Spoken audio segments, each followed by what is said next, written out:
안녕하세요. DJ 라니입니다. 오늘의 사연 시작해 보겠습니다. 안녕하세요.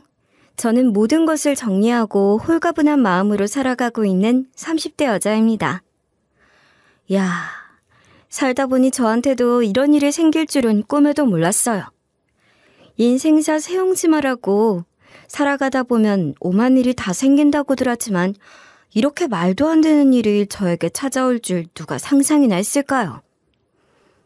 오늘은 제가 겪은 아주 기가 막히고 코가 막히는 코미디 같은 사연을 들려드리고 싶은 마음에 이렇게 사연을 보내게 됐어요. 그럼 재미있게 잘 들어주세요. 저는 부산의 작은 마을에서 태어났습니다. 제가 살던 곳은 사람들이 흔히 말하는 다리가 없으면 버스도 차도 못 다니는 그런 동네였어요. 골목을 달리다 보면 자연스럽게 바다 냄새가 훅 끼쳐왔던 곳. 그래서 저의 어린 시절은 바다 내음으로 가득했습니다. 지금 생각해보면 아무 생각 없이 뛰어놀았던 그때가 제일 좋았던 것 같아요. 저희 부모님은 시장 한복판에서 생선 장사를 하셨어요. 새벽같이 수산시장에서 해산물들을 떼오시고 점심도 못 챙겨 드시면서 손님들을 응대하곤 하셨죠.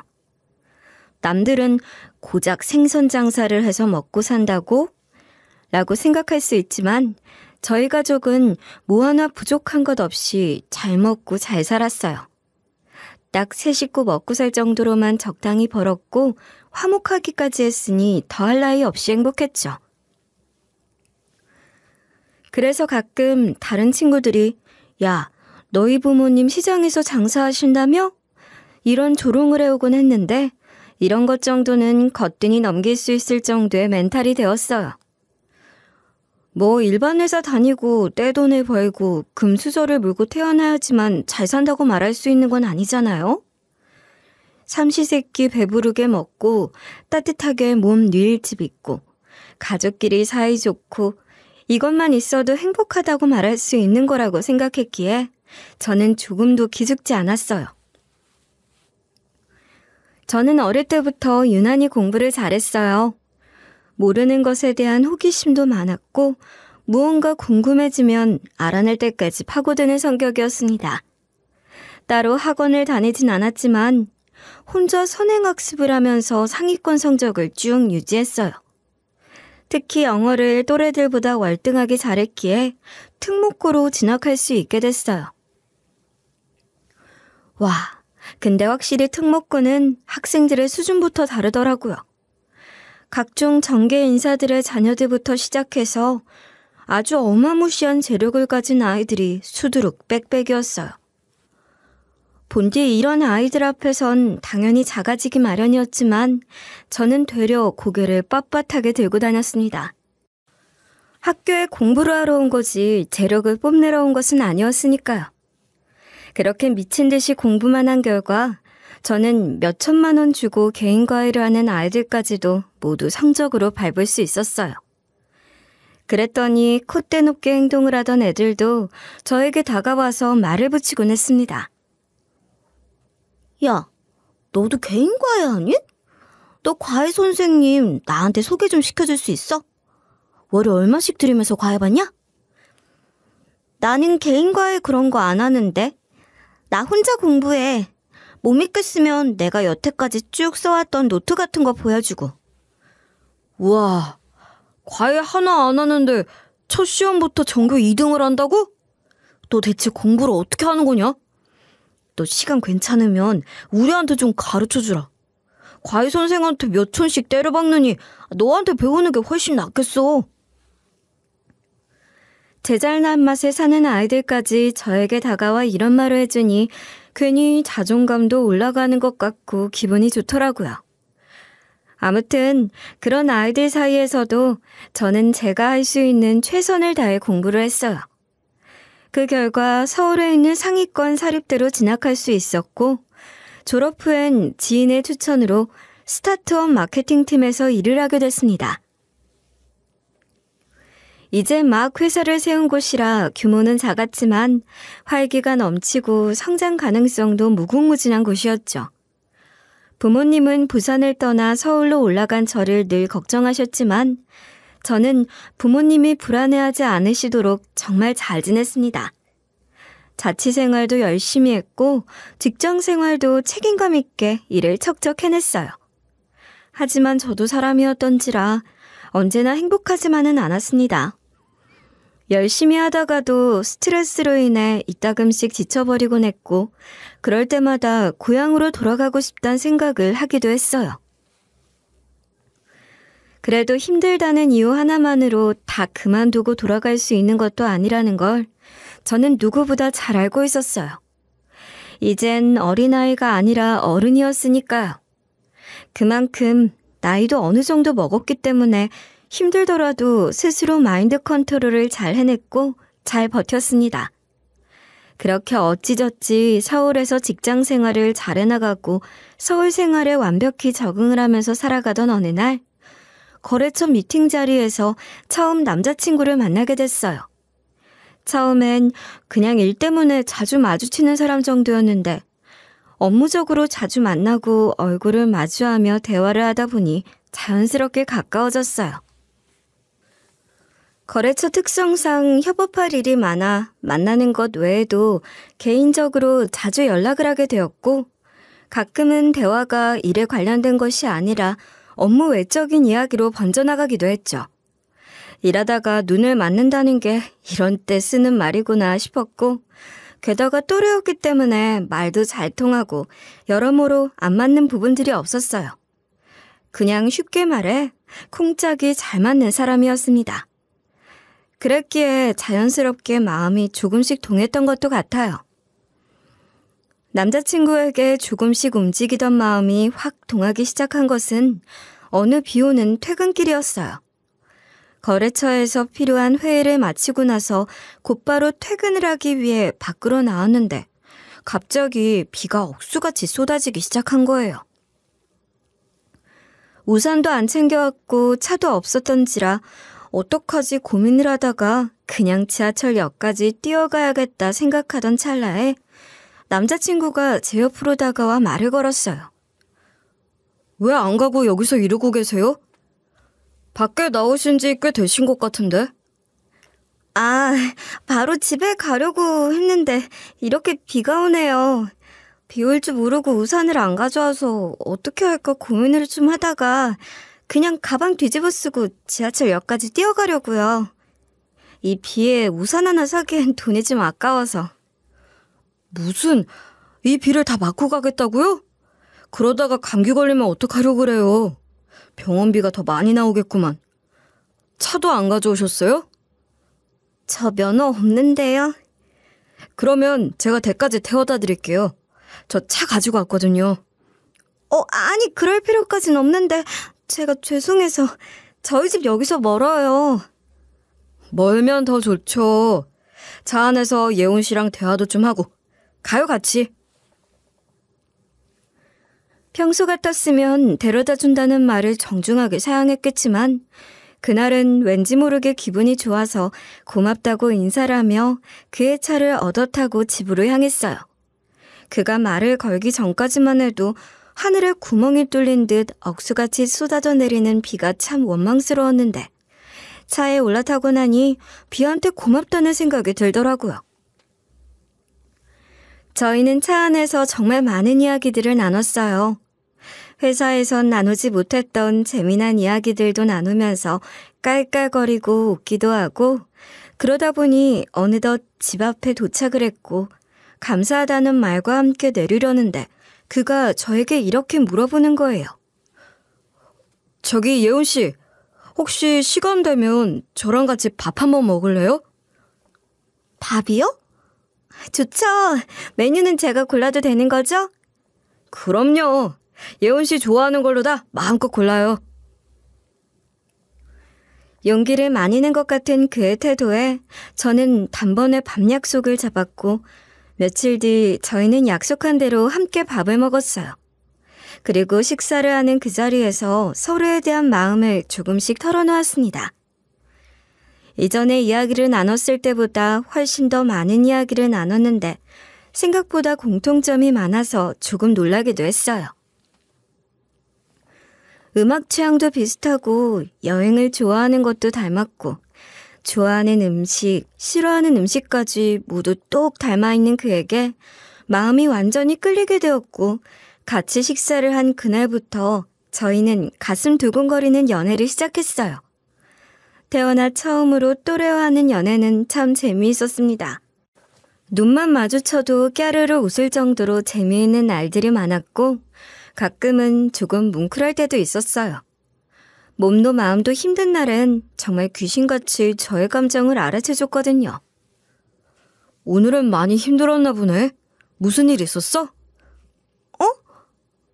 어떻게 알았어? 나 아직 이야기도 안 꺼냈는데. 굳이 말을 해야 하나. 사랑하는 사이라면 이렇게 눈만 봐도 감정을 딱딱 알아맞혀야지. 그래야 애인이지. 안 그래? 이런 사소한 말조차도 저에겐 큰 감동이 됐어요. 눈만 봐도 상대방의 감정을 알아채고 위로해준다는 게 정말 어려운 거거든요. 사랑이라는 이름으로 저의 모든 것을 알아주려는 그 모습이 참 고맙고 멋지다고 생각했어요. 남자친구는 만나면 만날수록 알아갈수록 신기한 사람 같았습니다.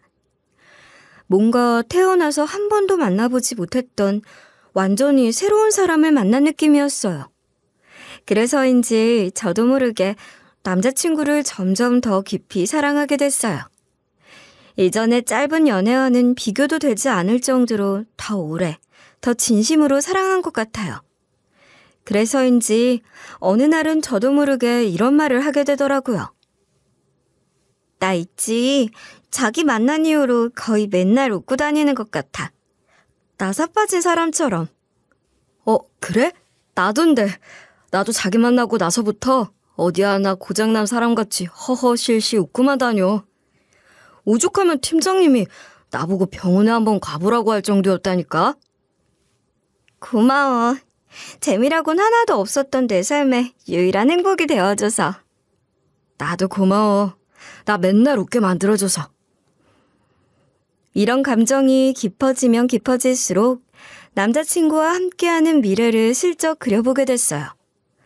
이렇게 얼굴만 보고 있어도 행복한 사람과 평생을 함께한다면 아마 평생이 행복해지지 않을까 하는 생각이 들었거든요. 그렇게 이 사람과 3년이라는 시간을 만나던 저는 자연스럽게 결혼에 대한 생각을 하게 되었어요. 3년 동안 한결같이 매 순간 편안하고 따뜻했고 행복했기에 함께하는 미래가 너무도 당연하게 느껴졌죠. 여자는 자신을 사랑해주는 남자를 만나야 평생이 행복하단 말이 있잖아요. 하지만 저에겐 마음에 걸리는 것이 딱 하나 있었습니다. 남자친구의 모든 것이 마음에 들었고 뭐 하나 흠잡을 것이 없었지만 바로 집안 수준 차이가 좀 신경이 쓰였어요. 저는 부산에서 태어났고 부모님은 시장에서 장사를 하고 계시는 반면 그 사람은 강남 한복판의 고급 주택가에서 태어나 자랐다고 했어요. 게다가 어머님은 개인재단의 이사장이시고 아버님은 변호사로 일을 하고 계신다고 하더라고요. 그 말을 듣고 저는 조금 벙찌고 말았어요. 명절마다 외국으로 휴가를 간다거나 어릴 적부터 골프와 승마를 배웠다거나 저와는 완전히 다른 세상에서 살아온 사람이었어요. 재단 이사장의 변호사인 부모님과 시장에서 장사를 하고 계시는 저희 부모님. 비교해보면 정말 그 차이가 확연히 보이잖아요. 그래서 현실적으로 생각을 했을 때 제가 괜한 욕심을 부리는 것은 아닐까 걱정을 할 수밖에 없었습니다. 우리가 흔히 보는 드라마에서 보면 꼭 평범한 집 딸이 부잣집 아들과 결혼을 하려고 할 때 험난한 과정을 겪게 되잖아요. 그게 저의 이야기가 될까 걱정이 되기도 했어요. 하지만 남자친구는 있는 그대로의 저를 사랑해주는 사람이었고 결혼을 약속한 사이였기 때문에 제가 이런 마음을 가지고 있다는 것을 말을 하지 않을 순 없을 것 같아 어느 날 남자친구에게 솔직한 제 마음을 털어놓았어요. 저 있잖아. 사실 우리 결혼하는데 조금 걱정이 되는 게 있어. 어? 걱정이라니? 무슨 걱정? 빨리 말해봐. 자기랑 나랑 살아온 성장 배경이 너무 크게 차이가 나서 그게 조금 걱정돼. 어머님이랑 아버님은 딱 수준에 맞는 며느리가 집안에 들어오기를 바라실 텐데 나는 집안 환경도 평범하고 직업도 엄청 평범하니까. 난 또 무슨 걱정이라고. 뭐 그렇게 쓸데없는 걱정을 하고 있어. 쓸데없는 걱정이 아니라 현실적인 걱정인 거지. 집안 차이도 은근히 무시 못하는 거다. 이거는 진짜야. 그런 걱정하지 마. 우리 부모님은 그러실 분들이 아니시니까. 만약 그러신다고 해도 내가 옆에서 딱 든든하게 자리를 지키고 있을 텐데 무슨 걱정이야. 반대를 하시면 난 어떻게 해서든 우리 부모님을 설득시킬 거고 설득이 안 되면 부모님을 포기하고 자기를 택할 거야. 그러니까 마음 푹 놓아도 돼. 남자친구의 말에 그제서야 마음을 조금 놓게 됐어요. 하지만 제가 마음을 놓는다고 끝이 아니었습니다. 저희 부모님께 결혼을 하고 싶은 사람이 생겼다. 그런데 이 사람이 우리랑 배경이 완전히 다르다는 것을 설명해 드리니 부모님도 저와 같은 걱정을 하셨습니다. 너한테 하는 거랑 부모한테 하는 거랑은 확실히 차이가 있을 거다. 그리고 그렇게 좋은 집에서 자랐는데 은연중에 사람들을 무시하는 것도 있을 테고. 그래, 좋은 집에서 자란 사람들이 괜히 갑질을 하는 게 아니야. 겉으로는 괜찮은 척 멀쩡한 척 행동해도 그 속이야 까봐야 아는 거라고. 엄마랑 아빠는 조금 걱정이 되는구나. 이게 우리가 한 번도 보지를 못했으니 어떻다 저떻다 말을 못하는 거다만. 그래서 저는 남자친구를 부모님께 먼저 소개해드리기로 했어요. 여기서 저희 부모님께 막대하는 모습이 조금이라도 보인다면 바로 헤어질 각오로 말이죠. 그런데 부모님과 저의 걱정과는 달리 남자친구는 저희 부모님께 정말 살갑게 대했어요. 초면에도 어머님, 아버님이라고 부르며 살갑게 애교를 부리고 저희 집에 인사를 갈 때 한우 세트를 사가고 직접 고기를 굽기까지 하고 그리고 아버지 술도 먼저 따라드리는 그 모습에 저희 부모님의 눈에도 반짝반짝 빛이 나기 시작하셨어요. 게다가 남자친구와 아버지의 낚시 취미도 같았기에 소개 자리는 금세 아버지와 남자친구의 수다 타임으로 변하게 됐습니다. 이 녀석 이거 완전히 물건이네 물건. 어? 예은아, 너 사윗감 한번 잘 데리고 왔다. 아이 아버님, 예은이가 데리고 온 게 아니라 제가 제 발로 들어온 거죠. 제가 보석을 부는 눈이 아주 탁월하거든요. 어머, 말도 어쩜 이렇게 센스 있게 잘하는지. 우리 집 사윗감으로 합격이야, 합격. 솔직히 걱정을 많이 했는데 오늘 보니까 자네한테 내 딸을 믿고 맡길 수 있을 것 같네. 우리 예은이가 아직 조금 철부지 같은 면이 없잖아 있는데 자네가 알아서 잘 이해해 줄 거라 믿네. 네, 아버님. 예은이한테 평생 사랑만 줄 겁니다. 정말 행복하게 해줄 자신 있으니 걱정하지 마세요. 그렇게 저희 집에서의 첫 대면은 성공적으로 마무리될 수 있었어요.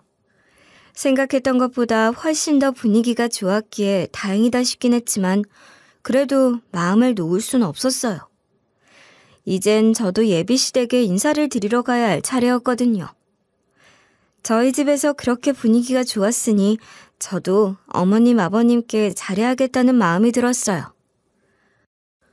머릿속으로 일어날 수 있는 경우의 수들을 상상하며 긴장을 가득 안고 예비시댁으로 찾아간 날 예상외로 어머님과 아버님은 저를 굉장히 따뜻하게 맞아주셨습니다. 게다가 집 분위기도 어찌나 고급스럽던지 꼭 드라마 세트장을 보는 것 같았답니다. 게다가 대화를 나누면서 제가 특목고를 나왔다고 하니 무척 좋아하시더라고요. 굉장히 우아한 분위기를 풍기면서 방긋 잘 웃어주시기도 하고 또 말도 많이 걸어주시고 궁금한 것도 이것저것 물어봐 주신 덕에 어색함 없이 말을 잘할 수 있었어요. 게다가 지방 사람이라고 무시하는 것도 전혀 없으셨고요. 저는 솔직히 대화를 나누면서 많이 부끄러웠어요. 제가 생각했던 걱정과 불안들이 사실은 편견이 아니었나 싶어 스스로 반성도 했습니다. 그렇게 모든 것이 순탄하게 흘러가던 어느 날 살짝 찝찝한 기분에 빠져들 만한 일이 있었어요. 주말에 한창 휴식을 취하고 있는데 어머님께서 전화를 걸어서 저에게 이렇게 말씀을 하시더라고요. 예원 씨, 오늘 시간 괜찮아요? 시간 괜찮으면 나랑 같이 전시회나 가자고 전화했어요. 네, 어머님. 저 오늘 시간 괜찮아요. 그런데 전시회요? 내 친구가 여기 청담동 쪽 갤러리에서 이번에 미술작품 전시회를 열었거든요. 내가 미술작품 보는 걸 꽤나 좋아해서. 아주 친한 친구이기도 하고 또 중요한 행사니 예훈 씨도 들러서 미리 얼굴 도장 찍고 하면 좋을 것 같아서. 네, 그러면 바로 갤러리 쪽으로 가면 될까요? 그래요. 이따가 한 3시쯤 요 앞에서 만나요. 주소는 내가 보내줄게요. 사실 어머님의 제안은 저에게 아주 부담스러운 일이었어요. 결혼도 하지 않은 사이에 어머님의 지인들을 뵙고 이런저런 행사를 다니는 것 자체가 불편할 것 같았거든요. 게다가 미술은 학교 다닐 때나 배웠던 거라 잘 모르긴 했지만 그래도 어머님의 부탁을 거절할 순 없을 것 같아 최대한 단정한 차림을 하고서 어머님이 알려주신 갤러리로 향했어요. 그렇게 택시에서 내리고 조금 기다리니 멀리서 어머님이 오시는 것이 보였습니다. 그런데 제가 먼저 다가가니 어머님께서 살짝 놀란 표정을 지으시다가 이내 웃으시며 이렇게 말씀하시는 거예요. 아유, 엄청 단아하게 입고 왔네요. 예쁘다. 잘 어울리네. 솔직히 걱정했거든. 이런 자리는 처음이겠거니 생각해서 아무거나 입고 오면 어떡하나 싶었는데 괜한 걱정을 했네 내가. 어머님, 그럴 리가요. 어머님께서 중요한 자리라고 강조를 하셨는데 제가 아무거나 입고 올 리가 없죠. 그래, 이런 거 보면 어느 정도 센스는 있는 것 같네요. 자, 어서 들어가죠. 그때까지만 해도 딱히 불쾌하다는 생각은 들지 않았어요. 저한테는 몰라도 어머님께는 지인분과 관련이 되어 있으니 중요한 행사이기도 했고 그랬기에 당연히 함께 동행하는 저의 차림까지도 신경을 쓰실 수밖에 없었겠다 싶어서 그냥 넘어갔죠. 게다가 그런 거 하나까지 따지고 들어가면 피곤해지는 것은 제 인생이었기 때문에 조용히 넘어가는 것이 맞기도 했고요. 그렇게 어머님께서는 갤러리를 돌아보시면서 자신의 안목에 대한 자랑을 은근슬쩍 하시기도 했고 이런저런 작품에 대해 설명을 하시면서 여러 번 저의 의견을 물으시기도 했어요. 생각보다 갤러리에 아는 작품들도 몇 보이고 괜찮은 작품들도 있어서 저의 견해를 말씀드리며 자연스럽게 대화를 이어갔고 어머님도 제 얘기를 상당히 흥미롭게 들어주셨어요. 예원 씨가 생각보다 이런 예술적인 부분에 대한 센스가 있네. 책도 좋아하나요, 혹시? 네, 책도 좋아하는 편이에요. 자주 읽기도 하고요. 주로 에세이나 작품집 같은 걸 많이 읽는 편이에요.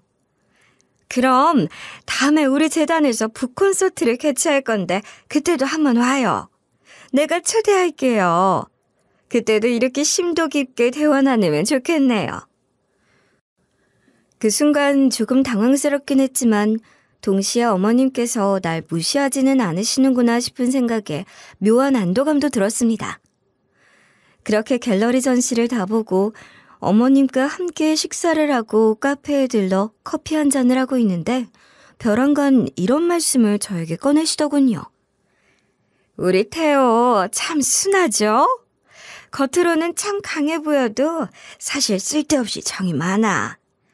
연애는 자유롭게 하라고 했지만 결혼은 아무래도 자라온 환경이나 그 사람의 주변 같은 것들을 신경 쓰게 되더라고. 예훈 씨는 그런 걸 어떻게 받아들이는 편이에요? 그런 거 잘 안 보나? 저는 그런 거 크게 상관하지 않아도 된다고 생각해요. 어차피 그 사람의 환경이 어떻든 간에 결혼까지 약속을 한 거라면 그 사람을 온전히 사랑하겠다는 자신이 있다는 거니까요. 어머님의 말에는 살짝 뼈가 느껴졌습니다. 겉으로는 미소를 짓고 계셨지만 질문의 의도가 명확해 보였죠. 자라온 환경, 그 사람의 주변, 저희 두 사람 사이를 말씀하고 계신 것 같았어요. 하지만 저는 알아듣지 못한 척 자연스럽게 대답을 했고 어머님은 제 눈을 바라보고 계신 채로 가만히 고개만 끄덕이셨습니다. 그 대답 이후 불편함을 느낄 수 있는 대화는 전혀 오가지 않았어요. 오히려 은근히 느껴졌던 경계가 조금 더 풀리고 자연스러운 분위기로 바뀌었다고나 할까요? 그리고 어느 날은 예비시댁에 저녁 식사를 하러 갔는데 어머님께서 저에게 함께 음식을 준비하자고 하시는 거예요. 또 그 순간 긴장이 됐습니다. 이것조차 어머님께서 저를 테스트해보려는 과정이겠다라는 생각이 들었거든요. 그러나 저는 요리 하나만큼은 자신이 있었어요. 오랜 자취 생활을 했고 만들어 먹은 요리만 셀 수 없을 정도였거든요. 그래서 나름 자신 있게 요리를 뚝딱뚝딱 만들어내자 어머님께서는 한 입 드셔보시더니 조용히 미소를 지으셨습니다.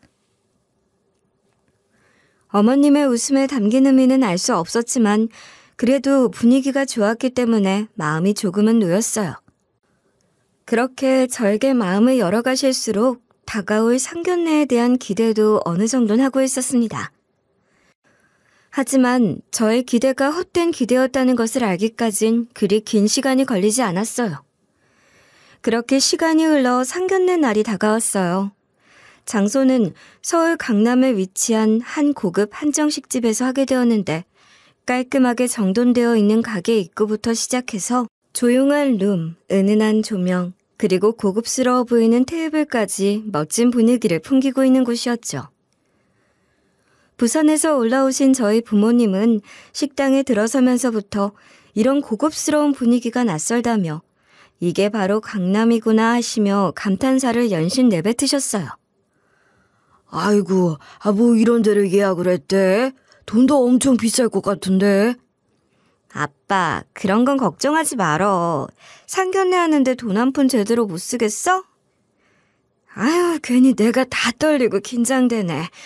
아유, 벌써 우리 딸 시집갈 나이가 되고 세월 참 빠르다 빨라. 그렇게 소소하게 이야기를 나누다 마침내 양가 부모님들께서 처음으로 만남을 가지게 됐고 어색한 분위기의 흐름 속에서 아버님이 먼저 분위기를 유하게 풀어나가셨어요. 부산에서 올라오셨다고 들었습니다. 보통 먼 길이 아니었을 텐데 올라오시느라고 고생하셨습니다. 저희가 내려갔어야 하는데 일이 워낙에 많아서 죄송합니다. 아이고 아닙니다. 죄송하긴요. 처음 뵙겠습니다. 예은이 아버지 되는 사람입니다. 어색함 투성이었지만 나름대로 공손한 첫인사를 나누셨고 양가 어머님들 역시 정중하게 고개를 숙이면서 인사를 나눈 후 짧은 대화를 나누셨어요. 그리고 직원이 내어온 식전 차를 마시면서 서로의 안부에 대해 묻고 사회적 이슈에 관한 내용들도 말하면서 스몰 토크가 이어졌죠. 이때까지만 해도 식구들의 분위기는 아주 평화로웠어요.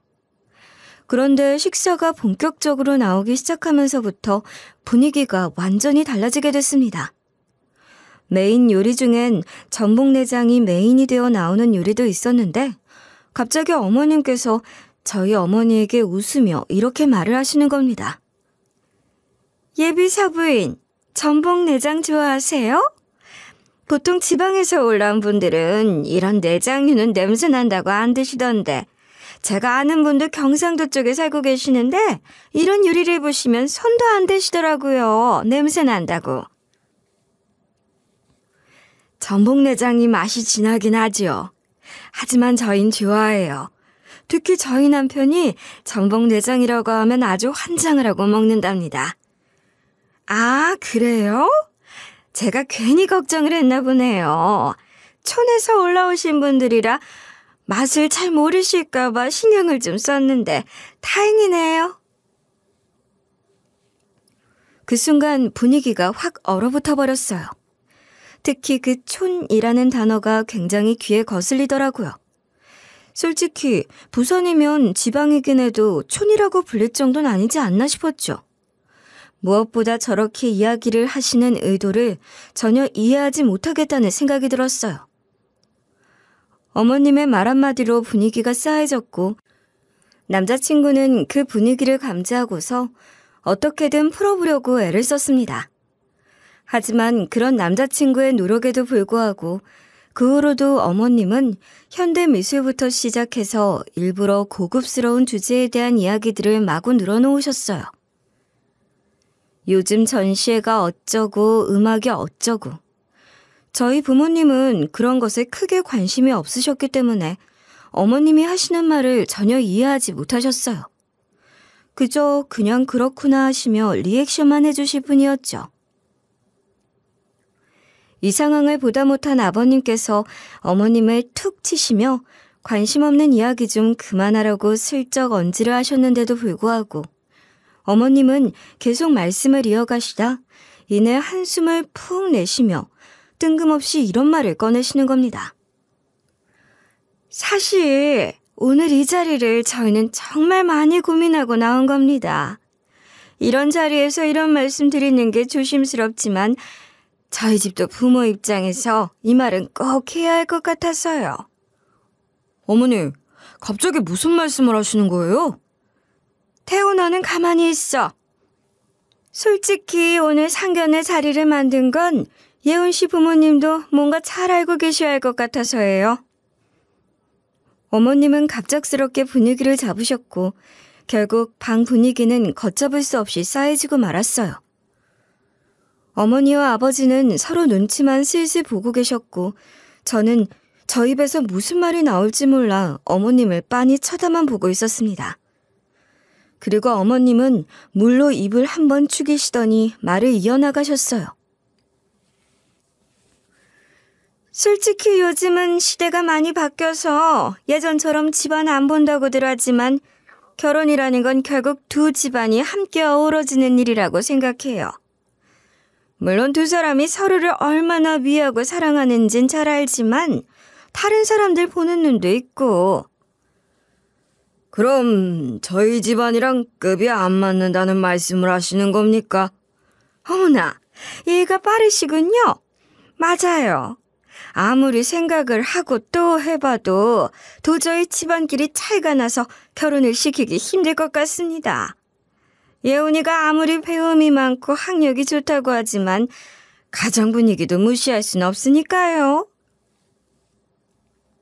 어머니, 이제 와서 그렇게 말씀하시면 어떻게 해요? 그리고 그런 거 안 보시겠다고 하셨잖아요, 저한테.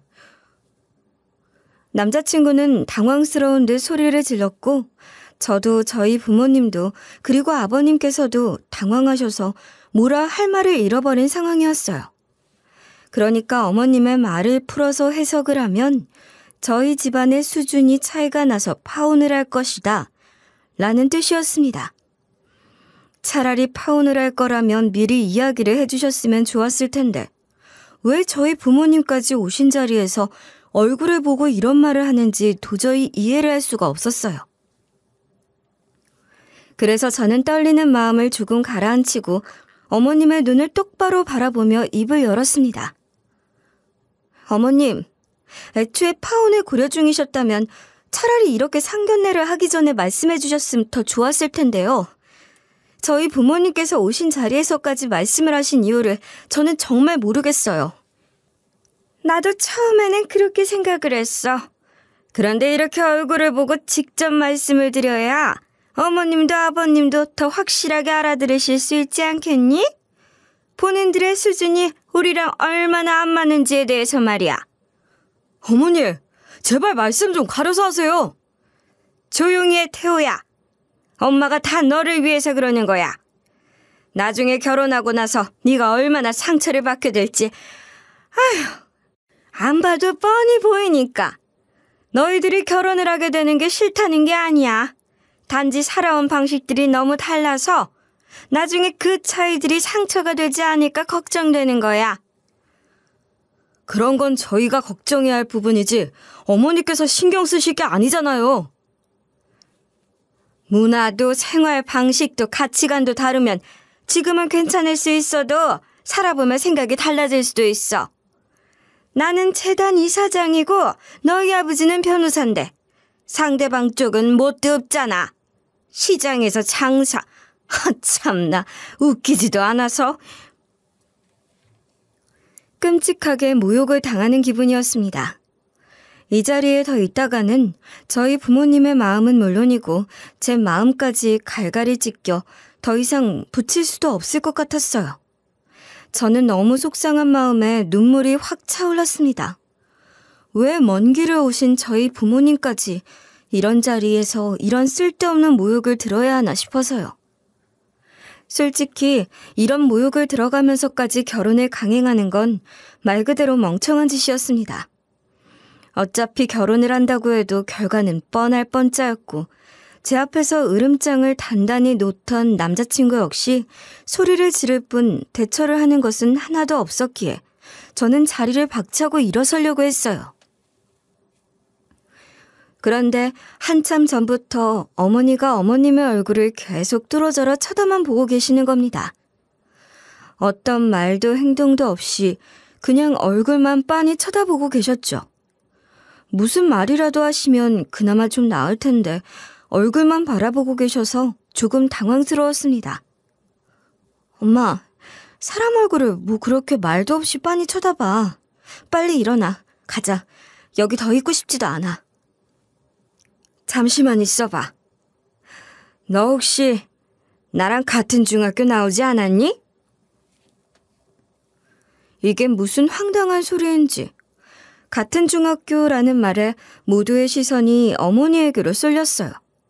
어머님은 부산 억양이 하나도 없으셨고 저희 어머니는 태생부터 부산이신데 왜 이런 이야기를 하는지 알 수가 없었죠. 어머님께선 어머니의 말에 당황하며 바로 반박하셨습니다. 지금 무슨 말씀을 하시는 건지 잘 모르겠네요.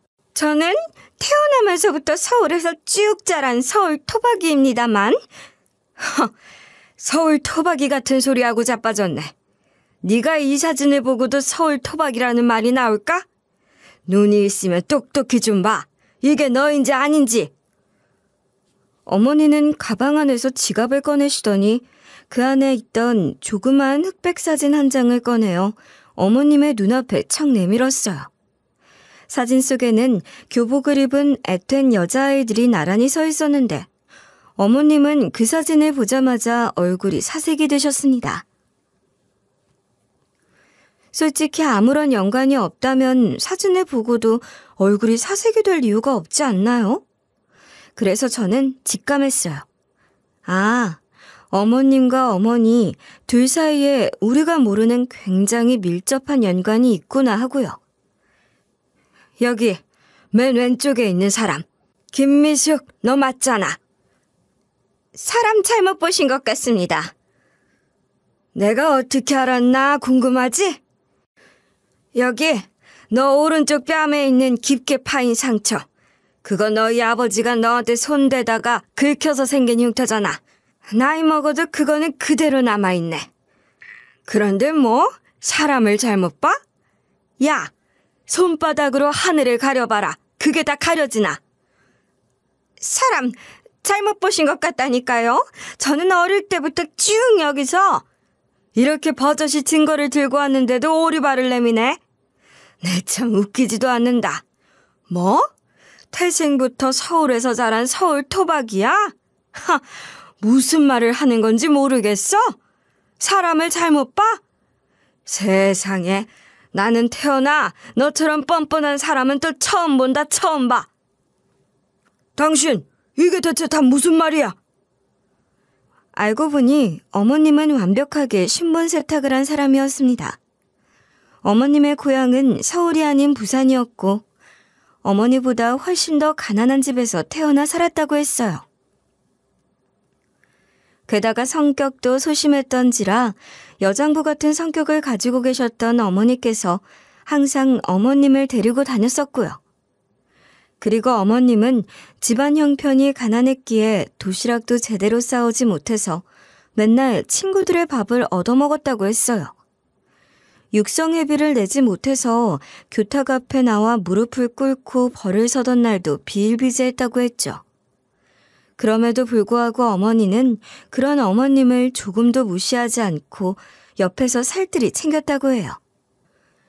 중학교, 고등학교까지 어머님과 어머니는 모든 순간에 꼭 붙어 계셨다고 했어요. 졸업을 하고 나서도 쭉 같이 다녔다고 했죠. 그런데 어머님은 이렇게 어려운 순간에도 곁을 지켜준 어머니를 비롯한 옆에 있던 친구들 모두를 배신했다고 했어요. 직장을 구했지만 먹고 살기 어렵다는 이유 하나로 친구들에게 개개인별로 큰 돈을 빌려갔고 어머니의 돈도 빌려갔는데 그대로 그 돈을 가지고 멀리 도망을 가버렸다고 하더라고요.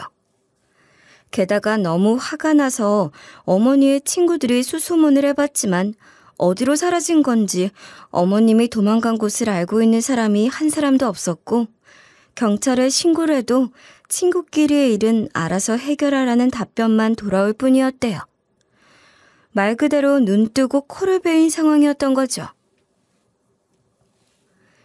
그때 영숙이가 어떻게든 널 찾아서 죽여버려야 한다는 걸 내가 겨우 말렸어. 너도 얼마나 힘든 상황이었으면 그렇게 우리한테 돈을 빌리고 도망을 갔을까 싶어서. 지난날의 우정 때문에 네가 얼마나 힘들게 살았는지 아니깐 그거 다 눈 감고 참아줬던 거야. 그게 나도 그러려고 그랬던 건 아니었어. 나도 다 사정이 있었단 말이야. 일부러 그런 건 아니었는데. 그래, 사정이 있었겠지. 세상 사람 살면서 사연 없는 사람 몇이나 되겠니? 그런데 그렇게 눈 감아준 결과가 이런 거라니 참 허탈하다, 미수가. 우리가 못 찾았던 거 보면 이름도 개명한 것 같은데 그렇게 없는 사람들 무시하고 살고 급 따지고 사니까 기분 좋니? 좋아? 그럼 당연히 급을 나눠야 되는 게 정상 아니야? 내가 얼마나 거지 같고 힘들게 살았는지 알면 그런 것까지 다 이해해줘야 하는 거 아니냐고. 내가 여기까지 올라오느라 얼마나 힘들게 버텼는지 알아? 그렇게 살아남았는데 급 좀 따지는 게 그렇게 잘못된 거니? 지금 상황상 미안하다는 이야기부터 먼저 나와야 하는데도 불구하고 어머님은 본인이 아무 잘못이 없다는 식으로 바득바득 소리만 지르고 계셨어요.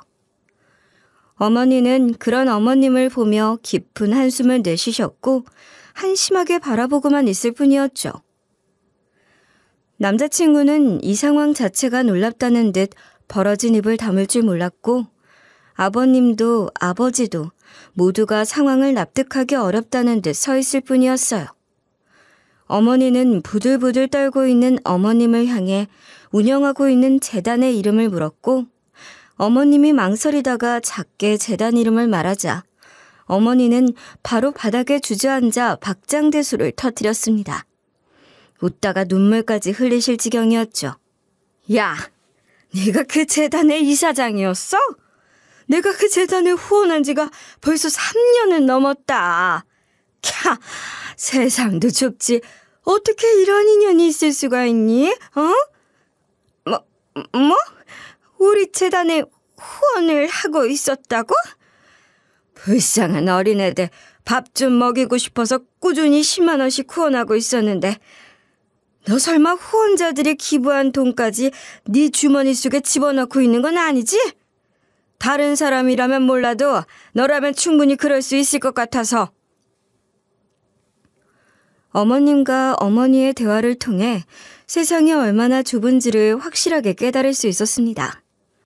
게다가 어머님은 저희 집에 못 사는 집이라고 말씀하셨지만 사실 그건 큰 오산이었어요. 저희 부모님은 오랜 시간 동안 장사를 해왔고 그 덕에 시장 상인 대표까지 맡고 계시는 분들이었어요. 돈을 긁어모으진 않지만 큰 소리를 내야 할 때는 앞에 당당히 나서기도 하셨죠. 그리고 오늘도 서울까지 상견례를 하러 간다고 하니 부모님 옆 가게에서 장사를 하고 계시는 삼촌이 부산에서 서울까지 직접 운전을 해서 모셔다 드린 거라고 하더라고요. 아버지는 바보처럼 입을 헤헤 하고 벌리며 이 상황을 바라보고만 있던 남자친구에게 다가가 엄한 목소리로 호통을 치셨습니다. 자네가 우리 예원이를 정말 진심으로 사랑했다면 이 자리에서 우리 예원이 손을 잡고 자리를 박차고 나갔어야 하는 게 맞아. 자네 어머니와 연을 끊는 한이 있더라도 결혼을 해야 했던 게 맞는 일이라고. 정말 사랑한다면 그래야 하는 게 맞는 거라고. 죄송합니다, 아버님. 저는 정말 아무것도 모르고 있었어요. 정말입니다. 아무것도 모른다는 건 변명이 되지 않네. 아니, 애초에 자네 어머니이기 때문에 자네가 제일 잘 알았을 거 아닌가. 그럼에도 불구하고 아무런 준비를 해놓지도 않고 나는 몰랐어요 이렇게 나오는 것 자체가 나는 괘씸한 걸세. 어머니, 빨리 무슨 말이라도 좀 해보세요. 왜 그러셨는지, 대체 왜 그러신 건지 말이라도 좀 해보시라고요. 하다못해 미안하다는 말이라도 하셔야 하는 거 아니냐고요. 어머님은 눈물만 펑펑 흘리시면서 아무런 말도 하지 못하셨어요. 미안하다, 잘못했다. 그 수많은 말 중에 단 한마디 말도 하지 못하고 눈물만 뚝뚝 떨어뜨리는 모습이 오히려 더 한심하게만 보였죠. 본인도 일이 이렇게까지 꼬이게 될 거라고 상상하지 못하셨을 거예요. 하긴 누가 상상을 하겠어요. 겨우 신분을 세탁하고 잘 살아가고 있었는데 상견례를 하러 나온 자리에서 어린 시절을 함께 보낸 친구를 만나게 될 줄. 저도 생각조차 못한 일이었습니다. 어머니는 한숨을 푹 쉬며 어머님께 다가가 이렇게 말씀하셨어요. 네가 이름을 바꾸고 어쩌다 결혼을 잘해서 이렇게 잘 살고 있다고 해서 네가 살아온 세월까지 모두 지워지는 건 아니야. 이 세상 어딘가엔 너의 과거를 모두 알고 있는 사람이 있다는 것만 기억해.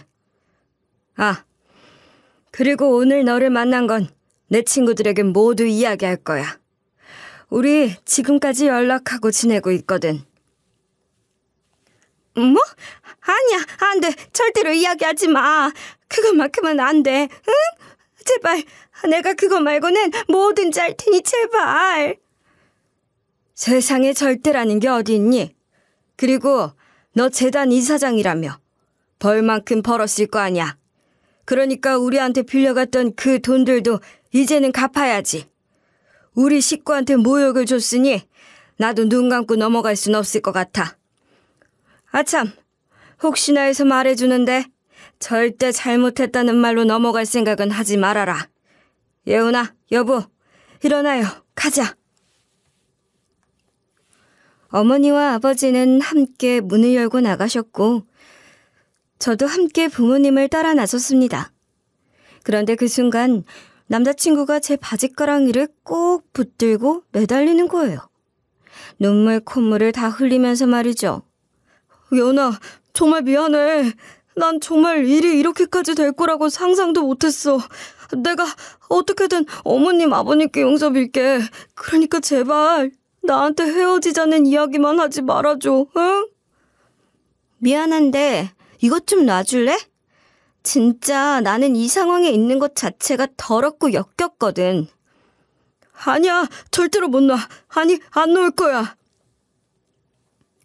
네가 나한테 이렇게 매달린다고 해서 달라질 수 있는 건 아무것도 없어. 난 이미 너한테 오만정 다 떨어졌고 더 이상 우리 부모님 마음에 대못 받기도 싫어.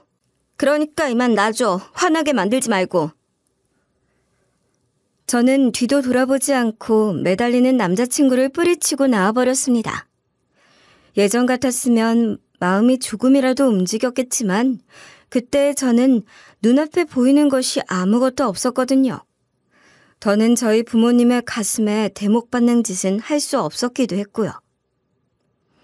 그렇게 저는 파혼이라는 결정을 내리게 됐어요. 완전히 밑바닥까지 다 본 상태에서 결혼을 진행하는 건 말 그대로 정신 나간 짓이라고 판단했거든요. 전 남자친구가 저를 붙잡거나 매달리진 않았느냐고요? 아휴, 말을 뭐 하겠어요. 정말 구질구질할 정도로 저에게 찌질하게 매달리고 애원했습니다. 상견례 날 그 난리를 치고 난 이후부터 하루에도 수십 통씩 전화를 걸어왔고 문자 메시지는 시간대별로 미친 사람처럼 보내곤 했어요. 미안하다는 말, 잘못했다는 말, 부모님과 연애 끊겠다, 우리 둘만의 인생을 다시 시작하자. 심지어 용서를 해주실 때까지 저희 집 앞으로 찾아와서 무릎을 꿇고 있겠다는 말까지 하면서 그렇게 저에게 필사적으로 매달렸죠. 그런 말인들 누가 못하겠어요. 말만 하려고 하면 저도 할 수 있었습니다. 하지만 이미 일은 벌어졌고 한 번 일어난 일은 되돌릴 수 없으며 깨진 그릇은 붙일 수도 없고 엎지른 물을 담을 수 없는 것처럼 저희의 결혼도 마찬가지였어요. 모든 신뢰와 희망을 다 잃어버린 저는 단호하게 그 사람과의 모든 연락을 끊었어요. 전화번호를 지우고 메신저를 차단하고 그와 함께한 사진과 편지, 선물까지 모두 박스에 담아 밖에 내다버렸습니다. 조금이나마 남기고 싶은 추억도 없었고 미련 후에 그런 것도 하나도 없었거든요. 딸, 기분이 어때? 후련해? 아니면 미련이 조금이라도 남아? 후련해. 그냥 뭐랄까? 알턴이가 쑥 하고 빠진 기분이야. 진작 이렇게 좀 할 걸 그랬어. 엄마가 우리 딸한테 미안하네. 괜히 못 볼 꼴을 보인 건 아닌가 싶기도 하고. 나한테 왜 미안하다는 말을 해? 난 되려 엄마한테 너무 고마워. 엄마가 아니었다면 난 아마 결혼을 하고 나서도 인생이 엄청 피곤해졌을 거야. 그러니까 나한테 미안하다는 말 하지 마. 엄마 아빠가 굳이 안 들어도 될 말을 듣게 만들어서 내가 더 속상하고 미안하니까. 그렇게 파혼을 하고 나서 얼마 지나지 않아 어머니를 통해 전해 들은 이야기들이 있어요. 상견례 자리에서 밝혀졌던 어머님의 과거, 그리고 그 후 어떻게 되셨는지 다들 궁금해하실 거예요. 어머니 말로는 어머님은 결국 오래전 어머니와 친구들에게 빌렸던 돈을 모두 갚았다고 해요. 이자까지 넉넉히 쳐서요. 그리고 모든 사람들에게 직접 편지를 써서 보내기도 했다고 하더라고요. 편지엔 지난 날에 대한 후회와 사과, 그리고 자신이 저지른 일들에 대한 반성들이 적혀 있었다고 했어요. 그것이 비록 진심이든 아니든 늦게나마 자신이 저지른 잘못을 인정했다는 사실 하나는 다행이라고 생각했습니다. 뭐 어쩌면 당연한 일이기도 했고요.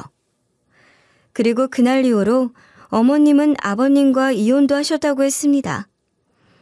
아버님께서 직접 이혼 절차를 밟으셨고 이런 엄청난 비밀을 숨기고 살아온 사람과는 더 이상 같이 평생을 보낼 수 없을 것 같다는 결론을 내리셨다고 해요. 이 역시 너무나도 당연한 결과였어요. 어떤 남편이 그런 과거를 숨기고 살아온 아내와 아무렇지 않게 살아갈 수 있겠어요? 게다가 자식의 혼사길까지 제대로 망쳐버렸으니 이혼을 하는 건 어쩌면 당연한 일이었습니다. 그리고 어머님은 본인이 운영을 하고 계시던 재단 이사장 자리에서도 내려오셨다고 해요. 그 재단은 사실 아버님 것이나 다름없는 거라고 하더라고요. 그런데 뭐 이혼까지 했고 유책 사유가 어머님한테 있는 마당에 이사장 자리를 유지시켜준다는 건 말이 안 되는 것이죠. 워낙에 작은 단체였기 때문에 알려지진 않았지만 어머니께서 전해주시기를 그렇게 됐다고 하더라고요. 에휴, 그러게 인생 좀 잘 살았으면 좋았을 텐데. 그러면 이런 일도 없고 얼마나 좋아. 그러게. 그런데 아마 어머님은 앞으로 쭉 그러고 살아가실 것 같아. 내가 보기엔 그래. 반성한 거 그거 얼마 안 갈 것 같아. 사람 뭐 고쳤을 수 없대잖아. 그러거나 말거나 이제는 신경 쓰지 말자. 어차피 우리랑 관련 있는 사람들도 아니고 평생 엮일 일도 없을 텐데 뭐. 파혼을 하게 된 제 마음은 괜찮은지 친구들을 포함한 많은 사람들이 물어보고 있습니다. 솔직히 말하면 아직 괜찮지 않아요. 어떻게 금방 괜찮아질 수 있겠어요? 괜찮다 말하면 그건 거짓말이죠. 모든 것이 아무렇지 않아지고 정말 몸도 마음도 괜찮아지기까진 오랜 시간이 필요할 거예요. 아마 이별을 해보신 분들이라면 아시겠지만 그렇게 하루아침에 마음이 정리되는 건 아니더라고요. 그래도 딱 하나 잘했다고 생각이 드는 게 있다면 바로 파혼을 결정한 일이랍니다. 제가 인생을 살아가면서 내린 중대한 선택 하나가 제 인생을 완전히 다른 방향으로 이끌었어요. 그때 아무것도 신경 쓰지 않고 결혼을 밀어붙였더라면 저는 지금쯤 훨씬 더 깊고 어두운 늪에 빠져 있었을 거예요. 배우자와의 갈등은 물론이고 시어머니에게 시달리면서 저희 부모님의 가슴에 하루에 몇 번, 아니 몇천 번씩 대못을 박았겠죠. 아우, 그런 거 상상만 하면 정말 몸서리가 쳐질 정도랍니다. 그래서 저는 스스로에게 고맙고 자랑스럽다고 생각하고 있어요. 도망치지 않고 애써 외면하지 않고 제 인생을 지키기 위해 저 자신은 끝까지 싸운 거니까요. 그렇게 모든 것을 정리한 저는 서울 생활을 정리하기로 마음을 먹었습니다. 회사 사람들은 제가 떠난다는 말에 못내 아쉬워했어요. 예훈 씨, 진짜 부산으로 가야만 하는 거야? 난 왜 이렇게 아쉽지? 죄송해요. 그래도 여기서 정말 행복한 기억들만 가지고 갈 수 있어서 다행이에요. 에이, 그놈 하나 아니었음 우리 예훈 씨 여기서 팀장도 달 수 있었던 건데. 예훈 씨, 모쪼록 건강하고 밥 잘 챙겨 먹고 부산 가도 우리 잊으면 안 된다. 알겠지? 네, 꼭 연락드릴게요. 오랜 서울살이를 정리하고 다시 고향인 부산으로 돌아오니 그제야 정말 사람 산다는 게 뭔지 알 수 있었어요. 도시의 소음을 떠나 훅 끼쳐온 바다 냄새, 낮이면 참 고요하게 들려오는 주택의 소음들, 북적거리는 도시보다는 확실히 마음을 터놓고 살기 딱 좋다는 생각이 들었습니다. 제 이야기는 여기서 끝입니다. 앞으로 저에게 어떤 일들이 찾아올진 아직 아무도 알 수 없지만 그래도 이 일을 기회로 저 스스로는 더 많이 성장했어요. 성장통을 겪은 만큼 저 스스로 발전할 수 있도록 더욱 정진해 보려고 합니다. 새롭게 시작될 저의 인생, 많은 분들이 응원해 주시길 바라면서 사연을 마무리해 볼게요. 점점 더워지는 계절, 건강 조심하시고 행복하시기만을 바라겠습니다. 감사합니다.